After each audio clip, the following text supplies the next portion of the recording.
Hi hello welcome back to channel. എല്ലാവർക്കും പുതിയൊരു വീഡിയോയിലേക്ക് ഒരിക്കൽ കൂടി സ്വാഗതം. അപ്പോൾ നമ്മളെല്ലാവരും ഇംഗ്ലീഷ് പഠിക്കാൻ വന്നിട്ടുള്ള ആളുകളാണ്. അപ്പം ഇന്ന് വീഡിയോ തുടങ്ങുന്നതിന് മുന്നേ ചെറിയൊരു കാര്യം ഞാൻ പറയാം. അതായത് നമ്മളൊക്കെ മാതൃഭാഷ പഠിച്ചിട്ടുള്ളത് എങ്ങനെയാണ്? എല്ലാ ഗ്രാമറും അക്ഷരമാലയും മുഴുവൻ പഠിച്ചതിന് ശേഷമാണോ? അല്ല, ഒരിക്കലല്ല. നമ്മൾ നമ്മുടെ മാതാവിൻ്റെ ഉദരത്തിലായിരിക്കുമ്പോൾ മുതൽ നമ്മൾ കേൾക്കുന്ന കാര്യങ്ങളാണ്. അതിനുശേഷം നമ്മൾ ജനിച്ചതിന് ശേഷവും നമ്മൾ നമ്മുടെ ചുറ്റുപാടുള്ള ആളുകൾ പറയുന്നത് കേട്ട് അനുകരിച്ചും ഒക്കെയാണ് നമ്മൾ പറഞ്ഞ് പഠിച്ചു തുടങ്ങിയത്.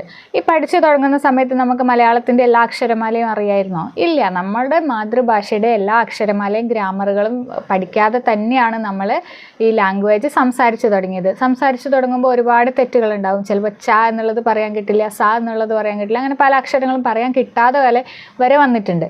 അപ്പോൾ എന്നിട്ടും നമ്മൾ പിന്മാറാതെ കേട്ട് കേട്ട് കേട്ട് കേട്ട് സംസാരിച്ച് പഠിച്ചുകൊണ്ടാണ് നമ്മുടെ മാതൃഭാഷ നമ്മൾ ഫ്ലുവൻ്റ് ആക്കിയെടുത്തത്. അപ്പോൾ അതേപോലെ തന്നെയാണ് ഇംഗ്ലീഷ് ലാംഗ്വേജ് എന്ന് പറയുന്നത്. നമ്മൾ ഒരിക്കലും ഗ്രാമർ മുഴുവൻ പഠിച്ച് തീർന്നിട്ട് ഞാൻ ഇംഗ്ലീഷ് സംസാരിച്ച് തുടങ്ങാം എന്ന് വിചാരിച്ചിട്ടുണ്ടെങ്കിൽ ഒരിക്കലും സാധിക്കില്ല. അപ്പോൾ നമ്മൾ എന്ത് ചെയ്യണം? നമ്മുടെ ചുറ്റുപാടുകളിൽ നിന്ന് കേൾക്കാനുള്ള സാഹചര്യങ്ങളും അതേപോലെ തന്നെ സംസാരിക്കാനുള്ള സാഹചര്യങ്ങളും നമ്മൾ തന്നെ ഉണ്ടാക്കിയെടുക്കണം.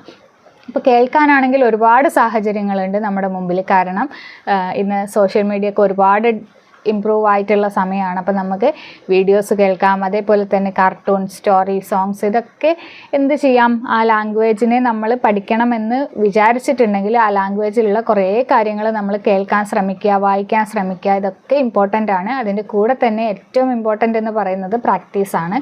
അപ്പം പ്രാക്ടീസ് ചെയ്യാതെ ഒരിക്കലും നമുക്ക് എന്ത് ചെയ്യാൻ കഴിയില്ല? സംസാരിക്കാൻ സാധിക്കില്ല. അപ്പോൾ അറ്റ്ലീസ്റ്റ് നമ്മുടെ വീഡിയോൻ്റെ താഴെ കമൻറ്റ് ബോക്സിലെങ്കിലും ഒരു സെൻറ്റൻസ് എങ്കിലും ഇംഗ്ലീഷിൽ എഴുതാൻ നിങ്ങൾ പ്രത്യേകം ശ്രദ്ധിക്കണേ. അപ്പോൾ ഒട്ടും സമയം കളയേണ്ട, നമുക്ക് നേരെ വീഡിയോയിലേക്ക് പോവാം. ഇന്നത്തെ കണ്ടൻറ്റ് എന്ന് പറയുന്നത് നമ്മൾ പല കാര്യങ്ങളും നമ്മുടെ വീട്ടിൽ തന്നെ നീ അത് ചെയ്യണം, നീ ഇത് ചെയ്യണം, നീ അങ്ങനെ ചെയ്യണം, ഇങ്ങനെ ചെയ്യണം എന്നൊക്കെ പറയലില്ലേ? അതൊക്കെ നമ്മൾ എങ്ങനെയാണ് ഇംഗ്ലീഷിൽ പറയുന്നത്? അതുപോലെ തന്നെ നീ അങ്ങനെ ചെയ്യരുത്, ഇത് ചെയ്യരുത്, അങ്ങനെ പറയരുത് എന്നുള്ള കാര്യങ്ങളൊക്കെ നമ്മൾ പറയാറുണ്ട് ഇല്ലേ? അപ്പോൾ ഇതൊക്കെ എങ്ങനെയാണ് വളരെ സിമ്പിളായിട്ട് ഇംഗ്ലീഷിൽ പറയുക എന്നുള്ളതാണ് നമ്മൾ ഇന്നത്തെ ടോപ്പിക്ക്. അപ്പോൾ ഒട്ടും സമയം കളയാതെ നേരെ വീഡിയോയിലേക്ക് പോവാം. So let's start. ആദ്യത്തേത് നോക്കാം. നീ പറയരുത്. നീ പറയരുത്. പറയുക എന്നുള്ളതിന് നമ്മൾ സേ എന്ന് പറയാം. അപ്പോൾ പറയരുത് എന്നാണെങ്കിൽ നമ്മളത് എങ്ങനെ പറയാം? Don't say. Don't say. പറയരുത്, ഡോണ്ട് സേ. അപ്പം നീ പറയരുത്, you don't say. You don't say. അപ്പോൾ സെൻറ്റൻസിൻ്റെ ഒരു സ്ട്രക്ചർ നിങ്ങൾക്ക് മനസ്സിലായിട്ടുണ്ടാവും. ഇനി വരുന്ന സെൻറ്റൻസുകൾ എനിക്ക് മുന്നേ തന്നെ പറയാൻ നിങ്ങൾക്ക് സാധിക്കുന്നതാണ് എൻ്റെ പ്രതീക്ഷ. അടുത്തത് എന്താണെന്ന് നോക്കാം. ഫസ്റ്റ് എന്ന് പറയുന്നത് നീ സംസാരിക്കരുത്. നീ സംസാരിക്കരുത്. സംസാരിക്കുക എന്നുള്ളതിന് ടോക്ക് എന്ന് പറയാം. അപ്പോൾ സംസാരിക്കരുത്, ഡോണ്ട് ടോക്ക്. നീ സംസാരിക്കരുത്, you don't talk. You don't talk. നീ പോകരുത്. നീ പോകരുത്. പോകുക എന്നുള്ളതിന് ഗോ എന്ന് പറയാം. പോകരുത്, ഡോണ്ട് ഗോ. നീ പോകരുത്, you don't go. You don't go. നീ പോകരുത്. നീ ചെയ്യരുത്. നീ ചെയ്യരുത്. ചെയ്യുക എന്നുള്ളതിന് ഡു എന്ന് പറയാം. അപ്പോൾ ചെയ്യരുത്, ഡോൺ. അപ്പോൾ ഇവിടെ എങ്ങനെ വരും? നീ ചെയ്യരുത്, യു ഡോണ്ട്. You don't. ചില സമയത്ത് നമ്മൾ പറയും യു ഡോണ്ട് ഡു എന്ന്. അതിൻ്റെ ആവശ്യമില്ല. ഇവിടെ ഡോണ്ട് എന്ന് പറയുന്നതിൻ്റെ അർത്ഥം തന്നെ എന്താണ്? ചെയ്യരുത് എന്നാണ്. അപ്പം നീ ചെയ്യരുത് എന്നുള്ളതാണെങ്കിലോ യു ഡോണ്ട്. You don't. നീ ചെയ്യരുത്. നീ എഴുതരുത്. നീ എഴുതരുത്. എഴുതുക എന്നുള്ളതിന് നമ്മൾ എങ്ങനെ പറയാം? റൈറ്റ്. എഴുതരുത്, ഡോണ്ട് റൈറ്റ്. നീ എഴുതരുത്, you don't write. You don't write. ഇനി അടുത്തത് കരയരുത്. കരയരുത്. കരയുക എന്നുള്ളതിന് എങ്ങനെ പറയാം? ക്രൈ. ക്രൈ. കരയരുത്, ഡോണ്ട് ക്രൈ. നീ കരയരുത്, you don't cry. You don't cry. നീ കരയരുത്, യു ഡോണ്ട് ക്രൈ. നീ ഉറങ്ങരുത്. നീ ഉറങ്ങരുത്. ഉറങ്ങുക എന്നുള്ളതിന് നമുക്ക് സ്ലീപ്പ് എന്ന് പറയാം. അപ്പം ഉറങ്ങരുത്, ഡോണ്ട് സ്ലീപ്പ്. നീ ഉറങ്ങരുത്, you don't sleep. You don't sleep. നീ ഉറങ്ങരുത്, യു ഡോണ്ട് സ്ലീപ്പ്. ഇനി ഓടരുത്. നീ ഓടരുത്. ഓടുക എന്നുള്ളതിന് എങ്ങനെ പറയാം? റൺ. ഓടരുത്, ഡോണ്ട് റൺ. അപ്പം നീ ഓടരുത് എങ്ങനെ പറയാം? You don't run. You don't run. നീ ഓടരുത്. നീ നനയരുത്.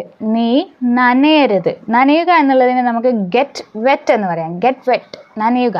ഇനി നനയരുത്, ഡോണ്ട് ഗെറ്റ് വെറ്റ്. നീ നനയരുത്, യു ഡോണ്ട് ഗെറ്റ് വെറ്റ്. നീ നനയരുത്, യു ഡോണ്ട് ഗെറ്റ് വെറ്റ്.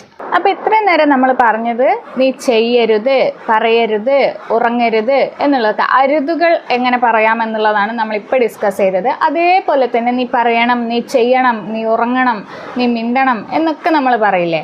അപ്പോൾ അതൊക്കെ എങ്ങനെയാണ് പറയുന്നതെന്നാണ് ഇനി ഡിസ്കസ് ചെയ്യാൻ പോകുന്നത്. അപ്പം നമ്മൾ ഇത്രയും നേരം പറഞ്ഞ കാര്യങ്ങൾ ക്ലിയർ ആയിട്ടുണ്ടാവുമെന്ന് ഞാൻ വിചാരിക്കുന്നു. അതേപോലെ തന്നെ നമുക്ക് അടുത്ത സെൻറ്റൻസിലേക്ക് നോക്കാം. നീ പറയണം, നീ പറയണം. പറയണം ഒരു കമാൻഡാണ്, അല്ലെങ്കിൽ റെസ്പോൺസിബിലിറ്റിയാണ്. നീ പറയണം. അപ്പോൾ അതെങ്ങനെ പറയും? ഇത് ഇൻഫോർമൽ ആയിട്ടുള്ള സെൻറ്റൻസുകൾ നമ്മൾ വീട്ടിൽ യൂസ് ചെയ്യുമ്പോൾ എങ്ങനെ പറയണം എന്നാണ് നമ്മളിപ്പം പറയാൻ പോകുന്നത്. അപ്പോൾ ഇൻഫോർമലായിട്ട് യൂസ് ചെയ്യുന്ന സമയത്ത് നീ പറയണം. You should say, you should say. ഏത് വേർഡാണ് യൂസ് ചെയ്യേണ്ടത്? ഷുഡ്. നിർബന്ധമായിട്ടും ചെയ്യണം എന്നുള്ള രീതിയിലാണ് നമ്മൾ പറയുന്നത്. നീ പറയണം, you should say, you should say. ഇനി അടുത്തത് നീ സംസാരിക്കണം. നീ സംസാരിക്കണം. സംസാരിക്കുക എന്നുള്ളതിന് നമുക്ക് ടോക്ക് എന്ന് പറയാം. അപ്പം നീ സംസാരിക്കണം. You should talk, you should talk. നീ സംസാരിക്കണം. നീ പോകണം. നീ പോകണം. പോകണം എന്നുള്ളതിന് ഗോ എന്ന് പറയാം. നീ പോകണം. You should go, you should go. നീ പോകണം. ഇനി അടുത്തത് നീ ചെയ്യണം. ചെയ്യണം. ഇവിടെ നേരത്തെ പറഞ്ഞതുപോലെ തന്നെ നീ ചെയ്യരുത് എന്നുള്ളതിന് യു ഡോണ്ട് എന്ന് പറയും. എക്സ്ട്രാ ഒരു ഡൂവിൻ്റെ ആവശ്യം അവിടെ ഇല്ല. അപ്പോൾ അതേപോലെ തന്നെയാണ് ഇവിടെ ഷുഡ് എന്ന് പറയുന്നതിൻ്റെ അർത്ഥം തന്നെ ചെയ്യണം എന്നുള്ളത് നിർബന്ധമായിട്ടും പറയുന്നതാണ്. അപ്പോൾ ഇവിടെ നീ ചെയ്യണം എന്ന് പറയുമ്പോൾ യു ഷുഡ് ഡു എന്ന് പറയേണ്ട ആവശ്യം വരുന്നില്ല. You should is enough. നീ ചെയ്യണം, യു ഷുഡ്. ഇനി അടുത്തത് നീ എഴുതണം. നീ എഴുതണം. എഴുതണം എഴുതുക എന്നുള്ളതിന് റൈറ്റ് എന്ന് പറയാം. എഴുതണം, ഷുഡ് റൈറ്റ്. നീ എഴുതണം, you should write, you should write. നീ എഴുതണം. നീ കരയണം. നീ കരയണം. കരയുക എന്നുള്ളതിന് എന്താണെന്ന് നമ്മൾ നേരത്തെ പറഞ്ഞു? ക്രൈ. കരയണം, ഷുഡ് ക്രൈ. നീ കരയണം, you should cry, you should cry. നീ ഉറങ്ങണം. നീ ഉറങ്ങണം. ഉറങ്ങുക എന്നുള്ളതിന് എന്ത് പറയാം? Sleep, sleep. ഉറങ്ങണം, ഷുഡ് സ്ലീപ്പ്. നീ ഉറങ്ങണം, you should sleep, you should sleep. നീ ഉറങ്ങണം. നീ ഓടണം. നീ ഓടണം.